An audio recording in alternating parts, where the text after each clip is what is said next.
ভয়াবহ বিমান দুর্ঘটনা আমেদাবাদে 242 জন যাত্রী নিয়ে বহুতলের ওপর ভেঙে পড়ল লন্ডনগামী এয়ার ইন্ডিয়া বোয়িং ড্রিমলাইনার 787 বিমান। ঘটনায় বিমানে থাকা সকলের মৃত্যুর আশঙ্কা রয়েছে। প্রাথমিকভাবে জানা গিয়েছে দুর্ঘটনাগ্রস্ত বিমানে গুজরাটের প্রাক্তন মুখ্যমন্ত্রী বিজয় রূপালীও ছিলেন।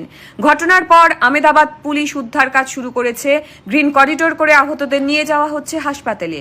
গুজরাটের মুখ্যমন্ত্রীকে ফোন করে খবর নিয়ে ঘটনাস্থলে আসছেন স্বরাষ্ট্রমন্ত্রী অমিত শাহ। ঘটনায় নিজেদের সোশ্যাল সাইটে শোক প্রকাশ করেছেন পশ্চিমবঙ্গের মুখ্যমন্ত্রী মমতা বন্দ্যোপাধ্যায়। শোক প্রকাশ করে ঘটনার তদন্তের দাবি জানিয়েছেন সাংসদ অভিষেক বন্দ্যোপাধ্যায়। বৃহস্পতিবার দুপুর 1:39 আমেদাবাদ বিমানবন্দর থেকে উড়ে যাওয়ার কয়েক মিনিটের মধ্যেই মেঘানীনগর এলাকায় বহুতলের ওপর বিমানটি ভেঙে পড়ে। স্থানীয়রা জানিয়েছে বড় বিস্ফোরণ হয়েছে বিমানে। জানা গিয়েছে মাটি থেকে মাত্র 625 ফুট উচ্চতাতে দুর্ঘটনাটি ঘটে।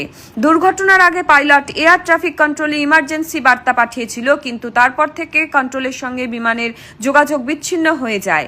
এয়ার ইন্ডিয়া সূত্রে খবর, বিমানে 2 শিশুসহ 230 জন যাত্রী, 2 জন পাইলট এবং 10 জন কেবিন ক্রু ছিলেন। এর মধ্যে 179 জন ভারতীয়, 53 জন ব্রিটিশ, 7 জন পর্তুগাল ও 1 জন কানাডার বাসিন্দা। তবে এই বিপুল বিস্ফোরণ নিয়ে একাধিক প্রশ্নচিহ্ন দেখা দিয়েছে।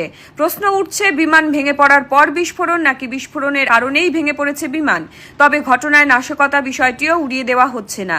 বিশেষজ্ঞরা মনে করছে 5 ঘন্টার যাত্রাপথে বিমানে বিপুল পরিমাণে জ্বালানিতেই বিস্ফোরণ ঘটেছে 11 বছরের পুরনো বিমানটিতে।